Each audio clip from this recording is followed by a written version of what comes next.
en la paz del Señor. ¿Está grabando?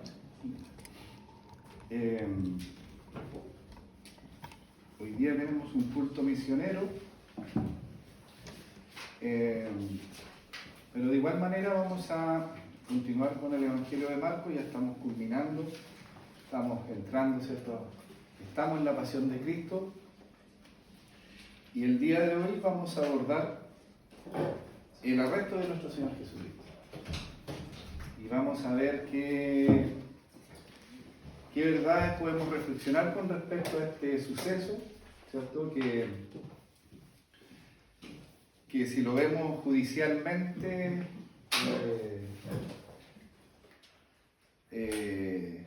lo que Jesucristo vivió tanto en su arresto como su juicio, su condenación, su muerte, fueron muchos actos irregulares que sucedieron tanto a nivel como ley judía y también ley romana. Pero a través de toda esa injusticia nosotros podemos ver de igual manera soberanamente ejecutándose un plan divino de parte del Padre, ¿cierto?, en rescate de muchos, como dijo en algún momento Marcos, relatando algunos de los hechos de nuestro Señor Jesucristo. Así que vamos a orar para poder entrar a reflexionar en Marcos capítulo 14, versículo 43 al 52, y en donde es la continuidad, ¿cierto?, de muchos eventos que han sucedido en la última semana y en este específico momento, en la última noche de nuestro Señor Jesucristo. Así que vamos a orar antes de leer, para que Dios nos ayude en todo. Así que le invito a que se pongan de pie, porque después de la oración vamos a leer.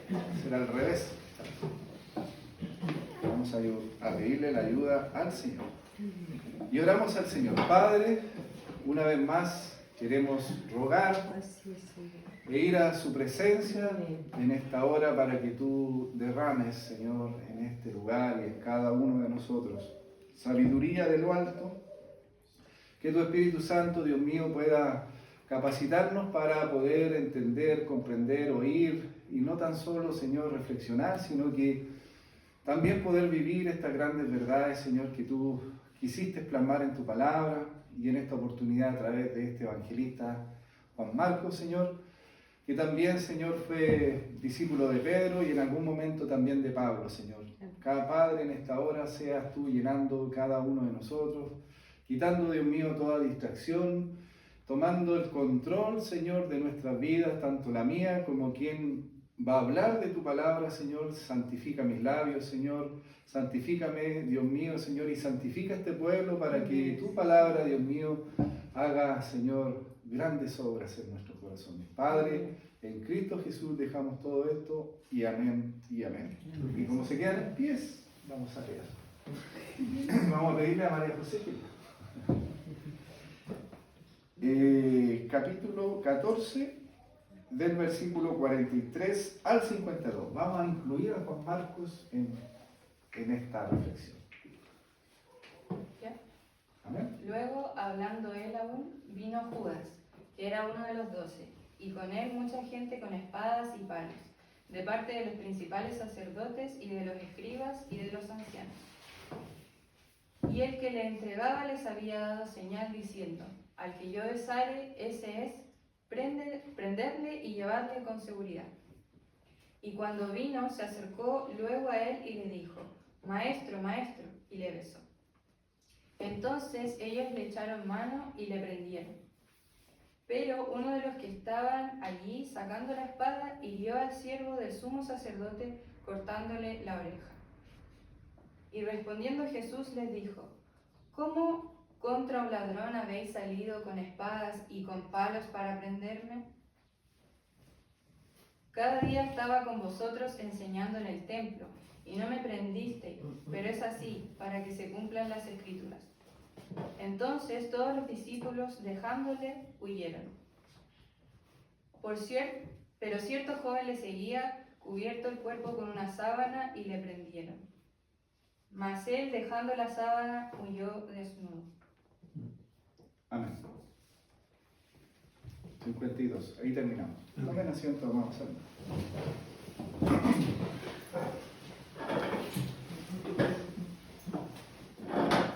Bueno, gran parte de nosotros, ¿cierto?, conoce el relato de estos versículos que hoy día vamos a reflexionar. Creo que todos ya conocemos, ¿cierto? Hemos visto la película, quizás los acontecimientos, el sufrimiento que nuestro Señor Jesucristo tuvo que asumir, ¿cierto? Pero no tan solo eso, hermanos, sino que también las injusticias que se manifiestan aquí, y de hecho les voy a compartir, porque todo lo que Cristo padeció, tanto como en esta hora vamos a ver solamente el arresto, pero tanto el arresto como el juicio que tuvo él, el juicio judío, los cargos religiosos que se le imputaron, el juicio romano después que él tuvo que enfrentar, la condena, la crucifixión y la muerte, fueron todos actos ilegales e injustos. Pero él, a pesar de, él permaneció fiel. Él dice que no, ni siquiera se intentó a defenderse a sí mismo. Y todos vemos nosotros aquí un acto de verdad que, de hecho, todos culpamos a Judas, ¿cierto? A veces como que le cargamos la mata, pero él también manifestó en el Getsemaní y anteriormente, ¿cierto?, que tenía que ir a la cruz, tenía que morir, y que también él iba a ser abandonado, él iba a ser, ¿cierto?, padecido a causa de muchos.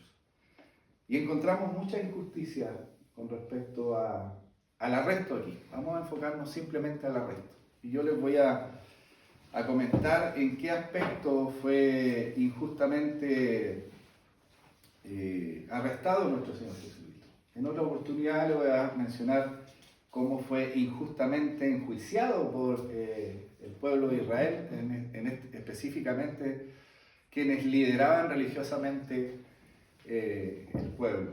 Y finalmente también el juicio romano, también lo vamos a ver. Pero ¿quién de nosotros en alguna oportunidad, ¿cierto?, ha vivido injusticia? Yo creo que muchos de nosotros en algún momento de nuestra vida, quizás no solamente una vez, sino que en muchas ocasiones, ¿cierto?, hemos sido tratados injustamente.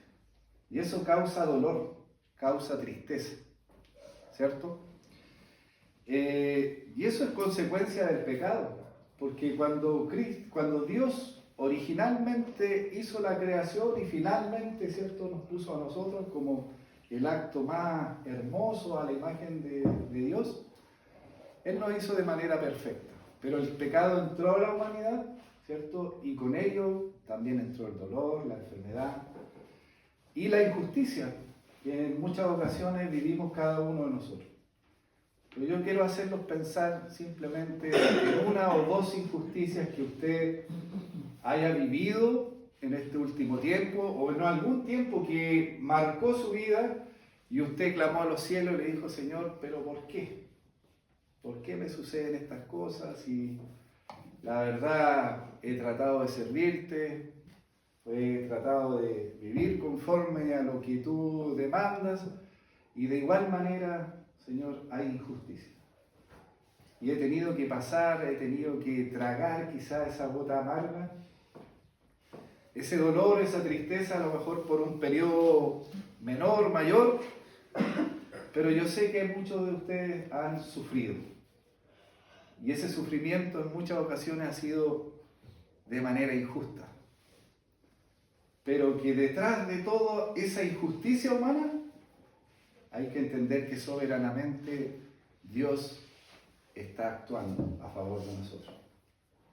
Es difícil verlo, es difícil comprenderlo y es difícil vivirlo en el momento en el cual estamos sufriendo. Nuestra mirada simplemente tiene que dirigirse a los cielos y en muchas ocasiones pedir misericordia, pedir el rescate, ¿cierto?, de aquel momento dificultoso, para que su gracia divina nuevamente baje y nos llene. Y podamos también sentir, ¿por qué no?, su presencia, llenando nuestro ser y sacándonos de ese momento doloroso. Si lo llevamos a la vida de Cristo, este es el momento más doloroso que Él está atravesando. Habíamos leído, ¿cierto?, que Él estaba orando en Getsemaní, angustiosamente, dolorosamente, y que lo único que había pedido, ¿cierto?, primeramente que le acompañasen los suyos, sus discípulos. Luego, eso se disminuyó en algunos otros pocos, 3 o 4 fueron. Pero lastimosamente, Cristo quedó en soledad. Y es un proceso doloroso tanto para nuestro Señor Jesucristo como también para nosotros. Dios, en su divina perfección, en su divina manifestación gloriosa, ha determinado en ciertos periodos de nuestra vida soledad. Que nadie pueda estar acompañándonos. Porque es necesario entrar a la presencia de Dios. Dios nos da montones de oportunidades para entrar a la presencia de Dios, pero si usted está bien, déjeme decirle que se hace dificultoso en muchas ocasiones entrar a la presencia de Dios. Porque está bien, no necesita a Dios, porque ya se puede decir Dios lo está bendiciendo, pero muchas veces esas bendiciones lo apartan verdaderamente de poder estar en comunión de una manera íntima. Y Dios determina a veces ocupar las injusticias humanas para poder trabajar tanto en este aspecto glorioso que lo hizo con su Hijo, como también en nosotros. Y eso quiero que podamos meditar, hermano. El arresto de Jesús, Dios revela que la redención significa, ¿cierto?, que alguien paga por nosotros, y en este caso Cristo paga un rescate por nosotros, porque nosotros estábamos condenados ya a la eternidad en el infierno, pero hay alguien que paga un rescate, y a eso se le llama redención, y ese rescate lo hace Jesucristo pagando con su propia sangre. Dios revela que la redención se cumple conforme a la Escritura. Imagínense, estos acontecimientos Juan Marcos los describe primeramente a los primeros cristianos para describir lo que Jesucristo padeció. Pero no tan solamente para que ellos se den cuenta de que Cristo fue traicionado, fue abandonado, fue arrestado injustamente, fue condenado injustamente, sino que detrás de todo eso estaba ejecutándose el plan divino, perfecto, glorioso de nuestro Dios, porque era necesario que Cristo fuese a la cruz. Era necesario, y Dios ocupa las injusticias humanas para ejecutar su plan divino. Eso es lo que Juan Marcos quería relatarles primeramente a los cristianos que vivían en Roma, que estaban siendo perseguidos, que estaban siendo quizás atemorizados, que estaban injustamente siendo mortificados, arrestados, pero que su esperanza estuviese en el plan eterno divino de Dios, que soberanamente estaba ejecutándose. Dios revela entonces que la redención se cumple conforme a la Escritura, y de hecho Jesucristo lo manifiesta y lo vamos a ver. Y se cumple conforme a las Escrituras mediante la fidelidad perfecta de nuestro Señor Jesucristo. En ningún momento Cristo alzó su voz y trató de defenderse. Él sabía a lo que iba. Sabía que tenía que cumplirse perfectamente lo que los antiguos habían profetizado y habían manifestado de Cristo. Quien es entregado, quien es abandonado, hermanos, para salvar a un pueblo que era incapaz de permanecer fiel por sí mismo. De la misma manera, nosotros no tenemos que descansar en nuestras fuerzas, en nuestra inteligencia, en nuestra sabiduría, porque si no, caeríamos en el mismo error que ha caído siempre el pueblo, primeramente, ¿cierto?, de Israel y posteriormente de la iglesia. Creer que lo tenemos todo, que ya tenemos los dones, los talentos, la fuerza, la inteligencia para poder llevar a cabo el plan de Dios. Nosotros debemos descansar en la fidelidad de Dios y en el plan perfecto de Cristo. Lo que Cristo hizo, ese tiene que ser nuestro estandarte. La cruz, ¿cierto?, tiene que ser el emblema, el sello, la imagen de muchos de nosotros. Nosotros también tenemos que pasar por la cruz y clavar al viejo hombre en aquel lugar para que se manifieste también, ¿cierto?, el poder de Dios en nosotros. Entonces, las verdades que vamos a ver aquí, hermanos, o la estructura del pasaje, cómo se estructura. Hay 7 verdades que se estructuran acá, pero vamos a profundizar 3 puntualmente. La primera es la llegada del traidor y la multitud armada en el versículo 43. Vemos, ¿cierto?, que dice, luego hablando él aún, vino Judas, que era uno de los 12, y con él mucha gente con espada y palos de parte de los principales sacerdotes y de los escribas de los ancianos.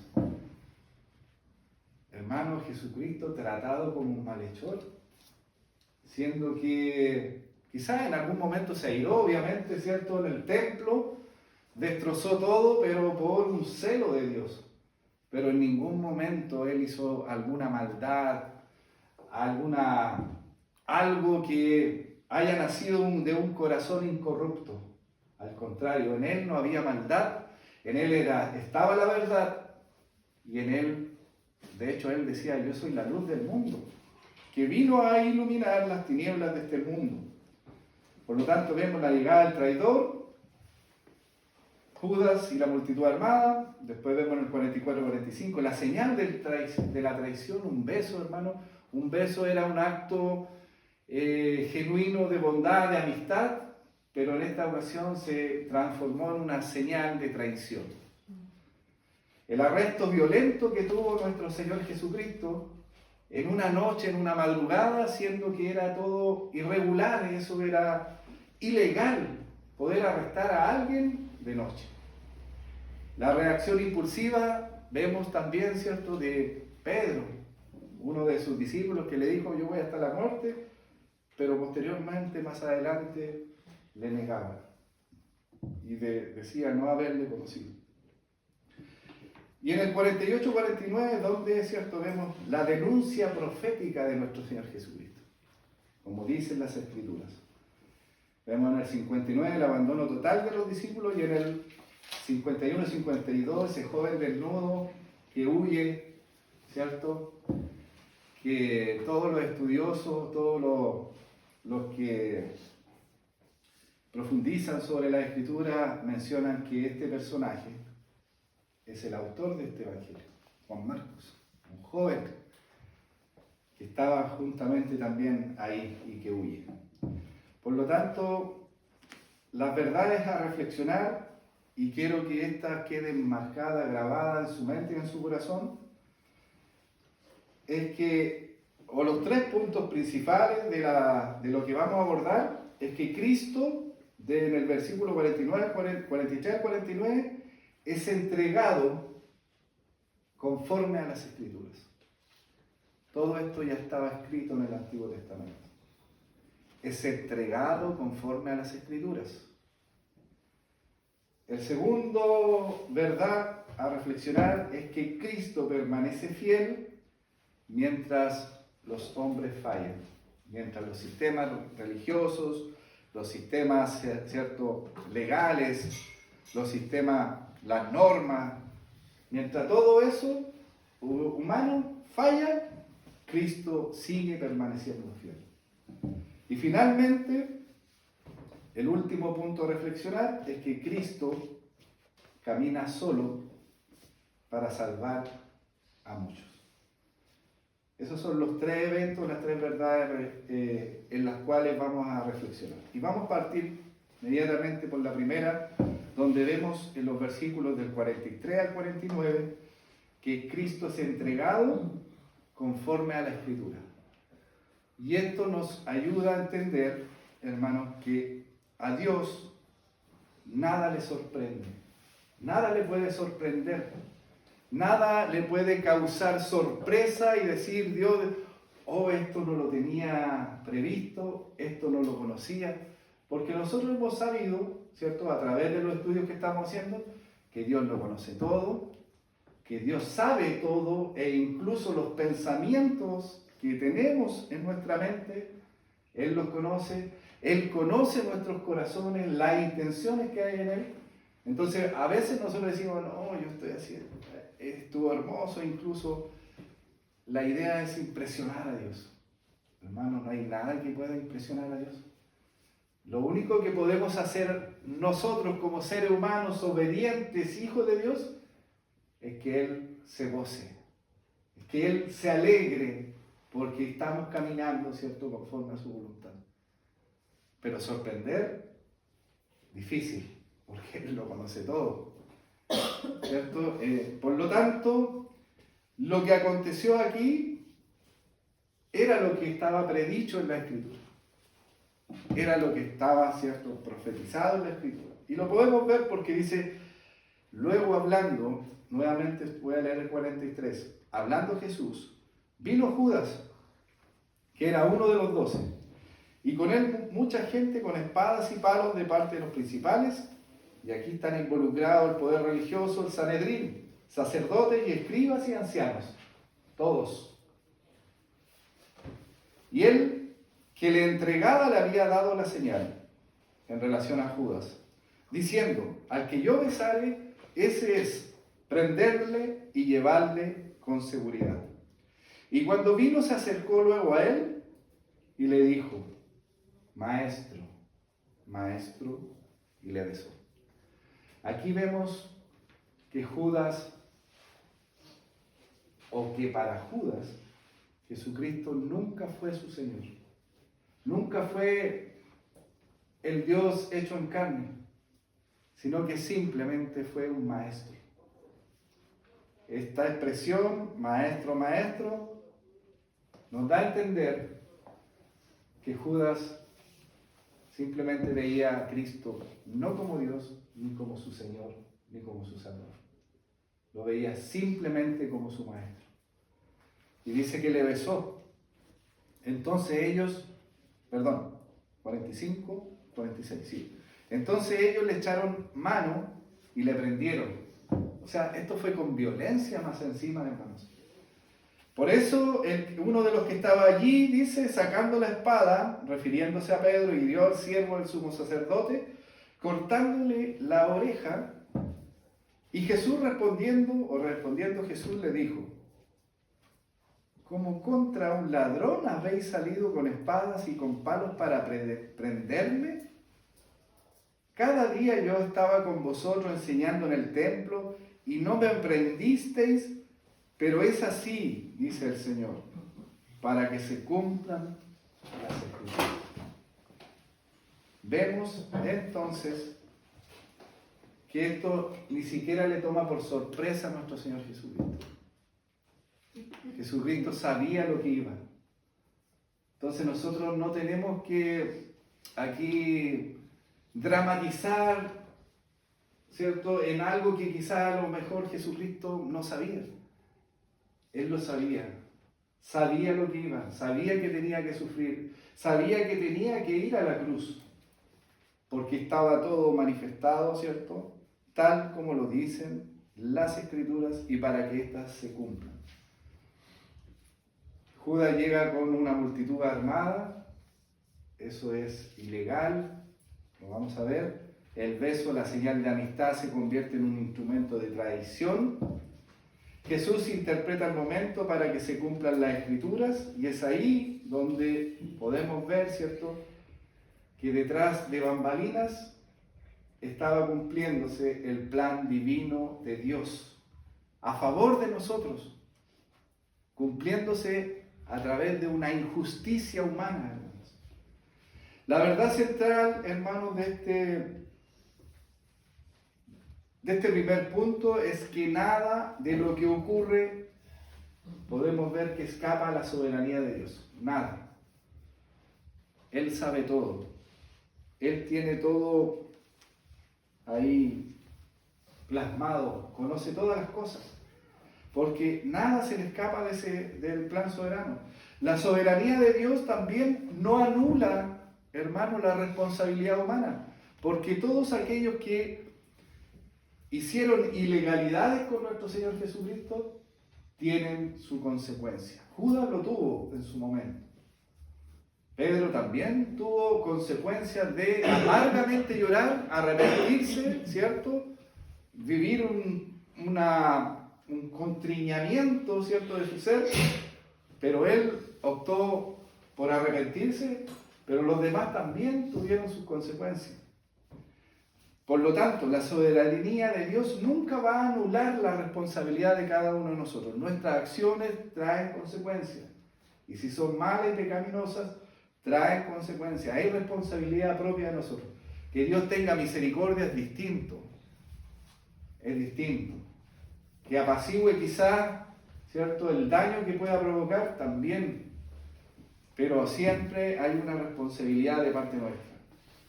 La soberanía de Dios no anula la responsabilidad humana, sino que la gobierna. Imagínense. Gobierna a través también de la injusticia del impío y de nosotros. El plan soberano de Dios siempre se cumple.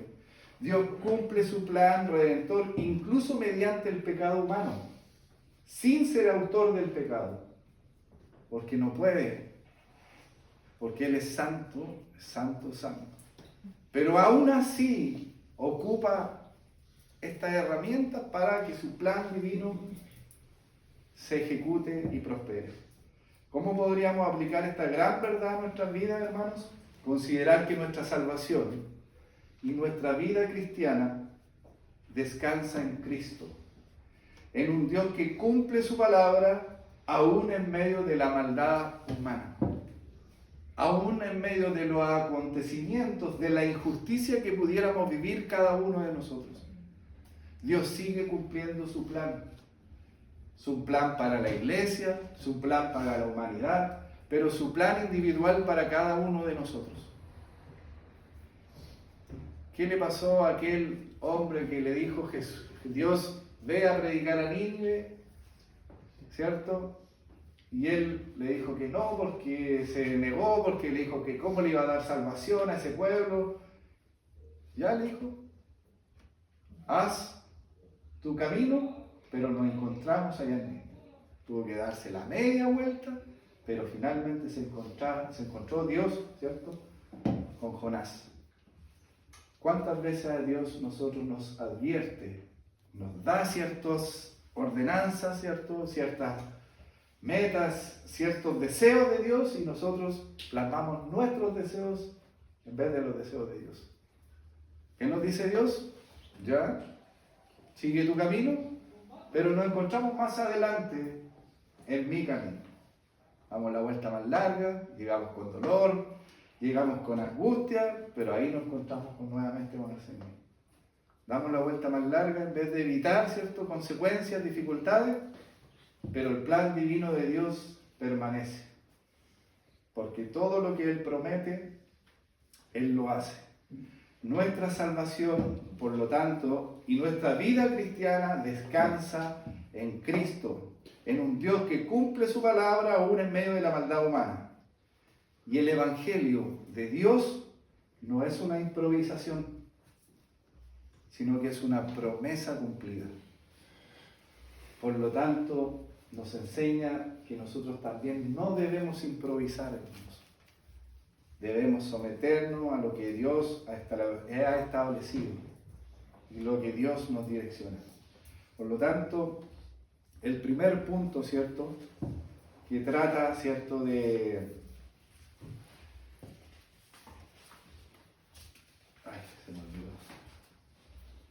que Cristo es entregado conforme a la Escritura. Y quiero simplemente darle aquí un par de datos con respecto al arresto de Dios, para luego pasar al punto 2, que Dios permanece fiel, ¿cierto? Y finalmente los hombres somos los que fallamos. Jesucristo tuvo que ser enfrentado a dos sistemas legales involucrados. El primero tenía que ver, o a dos jurisdicciones. El primero tenía que ver a la judía, que esta estaba comandada por el Sanedrín, y esta estaba basada en el Torá, y que era regulada por la tradición oral, que era recogida por el mismo. Eso es primera parte por la parte judía. Pero también pasó por el sistema legal romano, que estaba en ese entonces Pilatos. ¿Qué es lo que conllevaba eso? Un derecho imperial romano competente para aplicaciones de la muerte, de la pena de muerte, dice, competente. Por lo tanto, Jesús es juzgado injustamente en ambos sistemas, aunque por razones distintas, ¿ya? Entonces, el principio clave de esto, para poder entender que el arresto de nuestro Señor Jesucristo fue ilegal, hay que entender que Jesús no fue condenado porque fuera culpable, primero que nada, sino porque era necesario que el justo muriera por los injustos. Eso está en 1 Pedro 3:18, está por sobre estas dos leyes, porque soberanamente Dios así lo estableció. La ilegalidad humana no anula la justicia divina, la revela por contraste. Y aquí quiero irme solamente a la etapa del arresto. La etapa del arresto, lo que se hizo con Jesús. El texto nos muestra que Jesús es arrestado en la noche, ¿cierto? La norma judía y la norma romana dice que los arrestos debían ser públicos y diurnos. Por lo tanto, su arresto fue ilegal. La irregularidad fue un arresto clandestino en la noche. Lo que se hizo con Jesús también fue en Pascua. Esto quiere decir que la norma judía y romana prohibía esos juicios capitales en tales fiestas. Por lo tanto, la irregularidad de este acto es que la violación del calendario legal. No podían hacer arrestos, estaban prohibidos los juicios capitales. Y tenemos un tercer aspecto, que lo que se hizo con Jesús fue sin una acusación formal previa. Otro aspecto irregular, su arresto fue sin cargos. Se requería una acusación clara, hermanos. Por lo tanto, Jesucristo podría haberse defendido, claramente. Pero el plan divino de Dios estaba ejecutándose, e incluso sobre estas irregularidades. ¿Cuántas veces nosotros hemos tenido injusticias en nuestros trabajos? Han puesto a otros, ¿cierto?, en algún cargo que quizás estamos postulando. Han ascendido a otro, o le han subido quizás el sueldo a otro, o han beneficiado a otro y no hemos sido beneficiados nosotros. Yo muchas veces le oré al Señor y le clamé al Señor, así como Jeremías en su momento: ¿por qué prosperan estos, Señor, si yo estoy en tus caminos y no he sido ascendido? Al contrario, he sido injustamente a veces calificado, no tomado en cuenta o simplemente desechado. Injustamente. Y la respuesta la tengo clara hoy. Que a pesar de esas injusticias, Dios soberanamente sigue ejecutando su plan divino. ¿Por qué? Porque es mejor. Aunque usted no lo entienda, es mejor. De verdad es mejor, hermanos. Es mejor, porque nos hace en muchas ocasiones dependientes de Dios. Dependiente de su misericordia y gracia. Por lo tanto, aquí todos los sistemas fallaron. El sistema religioso, por su hipocresía, falló. El sistema político, Pilato falló por ser cobarde. El pueblo, que en su momento fue beneficiado por Cristo, haciendo obras, prodigios y milagros, y todos le seguían, fue manipulado. Eso lo vemos en todos los tiempos, cómo el pueblo es fácil de manipular.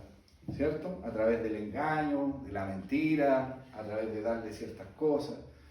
Y los discípulos en su debilidad, ellos estando 3 años viendo el poder de Cristo manifestado hasta en sus propias vidas, finalmente todo lo que vieron nunca había hecho algo dentro de sí. Necesitaban, ¿cierto?, el Espíritu de Dios que les fortalecería y que tendrían más adelante que esperar, ¿cierto?, esa promesa que después llegó.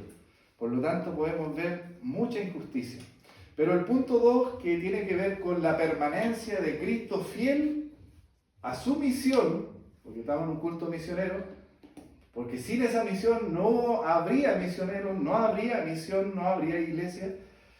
Cristo permanece fiel mientras los hombres, los sistemas fallan. Versículos 47 y 50 dice: pero uno de los que estaban allí sacando la espada hirió al siervo del sumo sacerdote cortándole la oreja, tratando de aplicar, ¿cierto?, una acción, una violencia.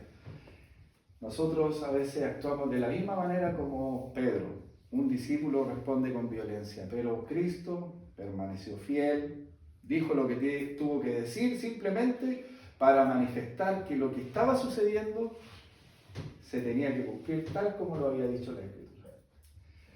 Por lo tanto, vemos a ese discípulo responder con violencia, como en muchas ocasiones también caemos nosotros. El 50 dice que finalmente todos huyen.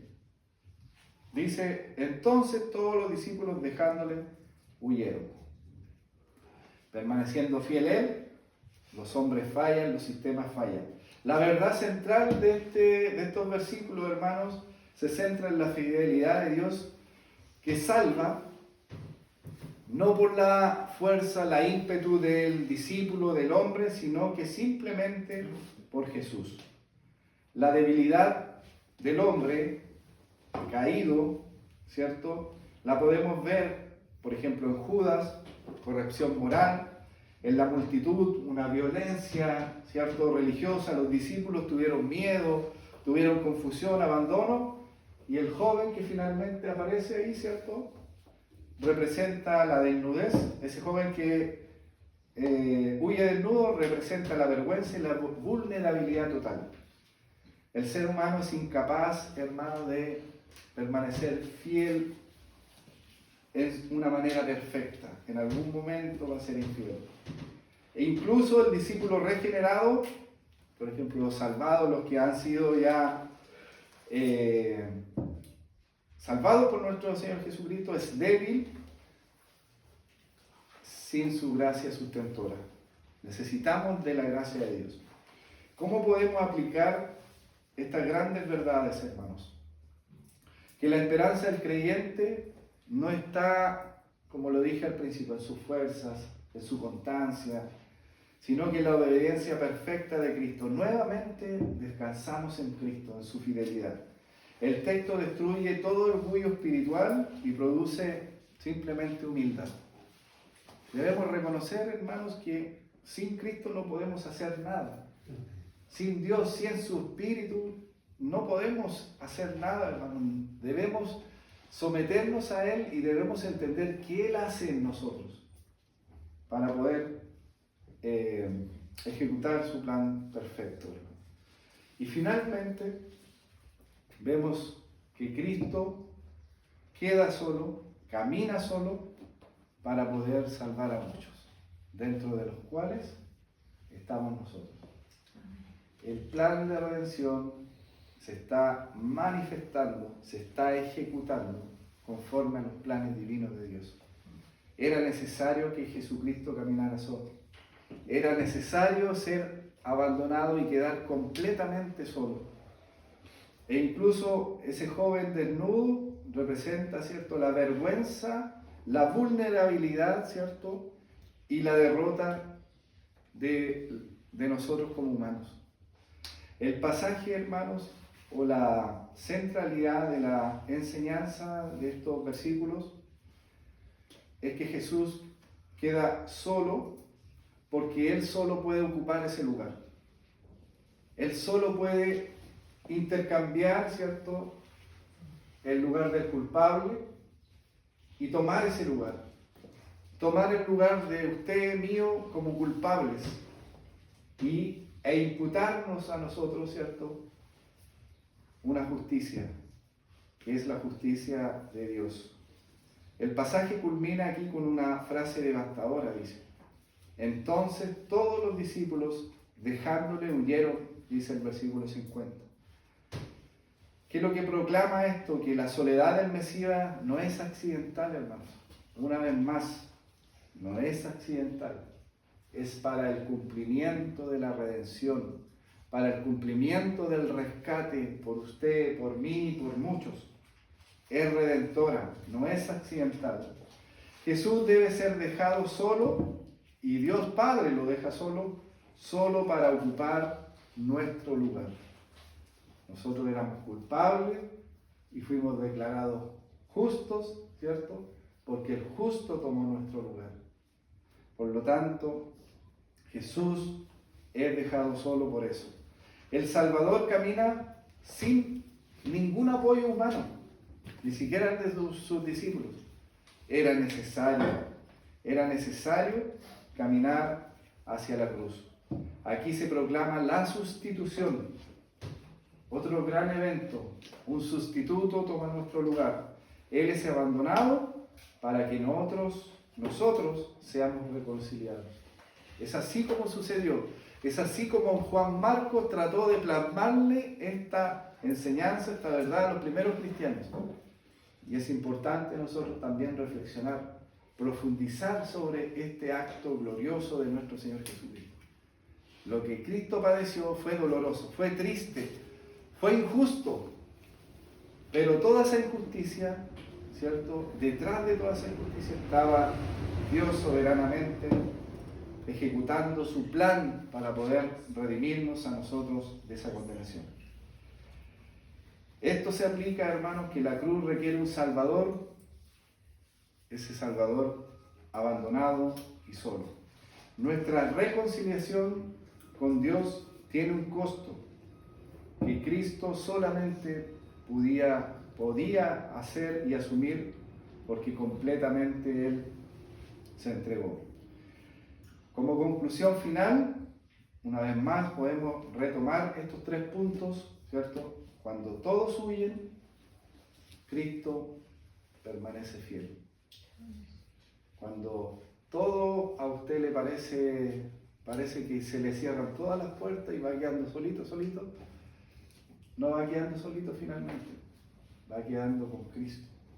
Porque Cristo nunca le va a negar su fidelidad, nunca le va a negar su amor, su gracia, su misericordia.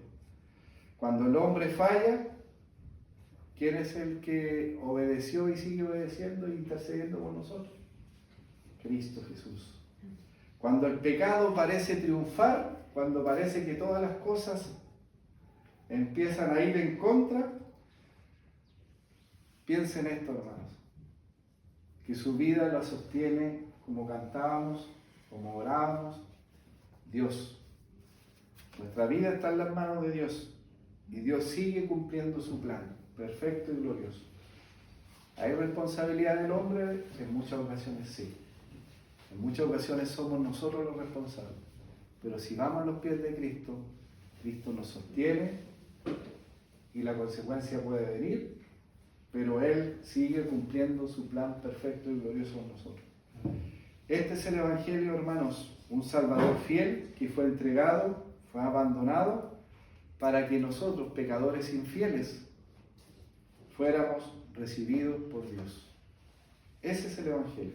Y el llamado en esta hora es primeramente para el que no ha creído, ¿cierto? Aquel que en este momento está condenado de parte de Dios porque Jesús no es su Señor, no es su Salvador. Primeramente va el mensaje para aquellos que puedan descansar en la obra de Dios, en lo que Cristo hizo en ese plan perfecto, injustamente declarado, ¿cierto? Culpable, condenado, enviado a la cruz, enviado a la muerte, pero detrás de todo eso se estaba ejecutando el plan divino de Dios porque Cristo era el Cordero.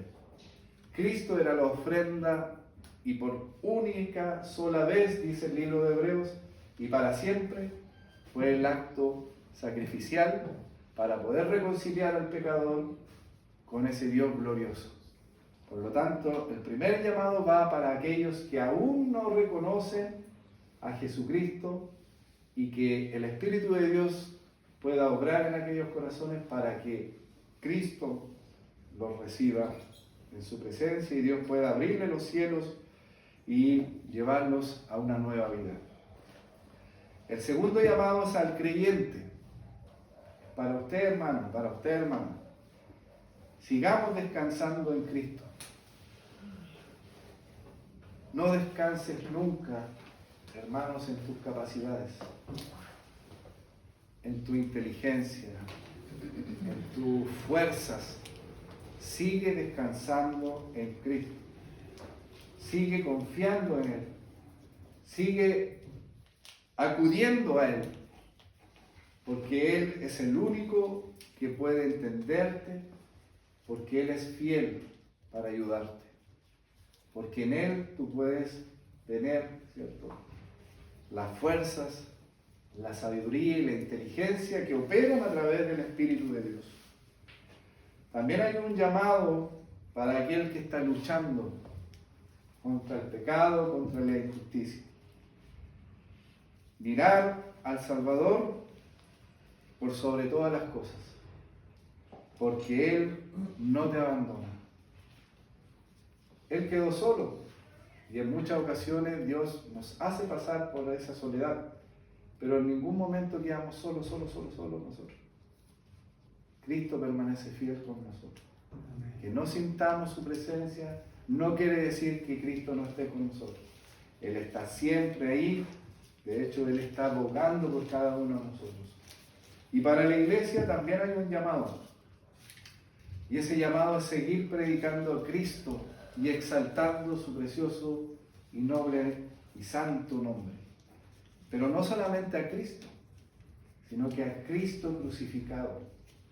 Porque la cruz era el lugar que determinó Dios que pudiese entregar su Hijo, su vida. El lugar, ahí lo vamos a ver, un lugar que era destinado para aquellos malhechores, pero que Cristo tomó, ¿cierto?, nuestro lugar y el lugar de muchos para poder morir ahí, injustamente también. Sigamos predicando a Cristo crucificado, no con fuerza humana, sino simplemente con el poder divino de Dios, con su gracia, con su misericordia, con todo lo que Dios puede entregarnos a cada uno de nosotros, hermanos. Y la oración final es para confesarnos delante del Señor.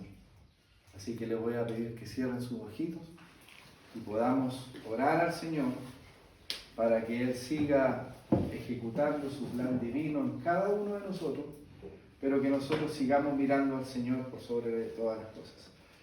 Señor, confesamos una vez más, Señor, nuestra debilidad y nuestra tendencia, Señor, a huir, a reclamar en muchas ocasiones a tu presencia, a declarar, Señor, que en muchas ocasiones vivimos injustamente en situaciones, pero te damos gracias, Señor, porque tu Hijo amado, cuya misión cumplió perfectamente, Señor. Cristo en ningún momento huyó, Señor, de ese plan redentor. Él no falló, Señor, ni retrocedió como muchos quizás de nosotros hubiésemos hecho. A veces nosotros criticamos, Señor, a Judas, a los discípulos, de sus acciones. Pero si nosotros hubiésemos estado ahí, Señor, quizás hubiésemos actuado de la misma manera, Señor. Padre, y también, ¿por qué no decirlo en estos tiempos? En muchas ocasiones, Señor, te abandonamos. Nos alejamos de ti, Señor, de tu presencia y de los medios de gracia, porque estamos bien, Señor. Aparentemente bien creemos nosotros. Pero Cristo nunca huyó, nunca falló y nunca retrocedió, Señor, a favor de nuestras vidas, Señor. Afirma, Señor, nuestra fe en estos tiempos, que tu obra se siga perfeccionándonos. Enséñanos a seguir viviendo, Señor, a la sombra de tu obra perfecta en la cruz, Señor, para tu gloria y para nuestra salvación. Ayúdanos cada día, Señor, a seguir adelante, a seguir haciendo tu voluntad, Señor, pero que tu poder se perfeccione en nosotros. Manifiéstanos también tus deseos, lo que tú tienes para cada uno de nosotros, Señor, y confírmalo, Señor, a través de la iglesia. Padre, ayúdanos en este nuevo año que acabamos de comenzar y que tus planes perfectos y gloriosos, Señor, se vayan ejecutando a pesar de injusticias, Señor. A pesar de quizás decisiones que no estén centradas, Señor, en tu voluntad. Sigas tú, Dios mío, Señor, ejecutando lo que tú tienes planificado para esta iglesia, pero también para cada uno de nosotros, Señor. Ayúdanos a entender tu voluntad. Revélanos, Señor, tus deseos a cada uno de nosotros y capacítanos, Señor, para poder andar en ellos. Haz que en nosotros haya un amor irresistible, Dios mío, Señor, a los medios de gracia y a estar en comunión, pero también para alcanzar a aquellos que aún no te conocen, Señor. Ayúdanos a ser esa iglesia que tú quieres, esos hombres y mujeres que estén dispuestos, Señor, a una nueva vida en ti. Señor, haz que en cada uno de nosotros podamos tener, Señor, ese deseo, esas ganas, ese anhelo de poder servirte cada día. Y de no caminar hacia atrás, sino que de caminar hacia adelante. Porque es por tu poder, Señor, que se perfecciona en nosotros. Haz mirarnos a ti por sobre todas las cosas. Haz confiar en ti por sobre todas las cosas, a pesar de lo que venga, Señor. Poder nuestra vida, nuestra vista, estar en ti, Señor. En tu cruz, en lo que tú hiciste.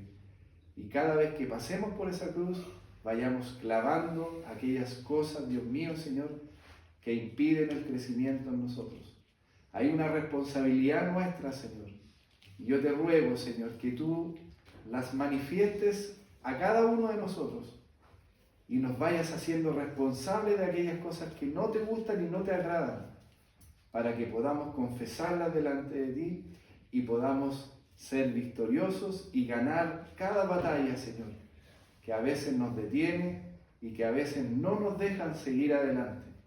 Ayúdanos a ser victoriosos en Cristo Jesús, quien ya venció, pero que necesitamos, Señor, seguir mirándolo a Él por sobre todas las cosas y tomando cada uno de nosotros esa cruz y seguir adelante. Gracias, Señor, por estos tiempos que tú nos das de poder estar en los medios de gracia y de poder, Señor, caminar a tu lado y estar también, Señor, en tu amada iglesia, donde necesitamos seguir aprendiendo y seguir creciendo. En Cristo Jesús, amén y amén. Gracias. Quiero aprovechar.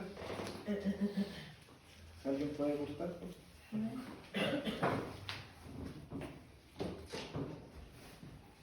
antes de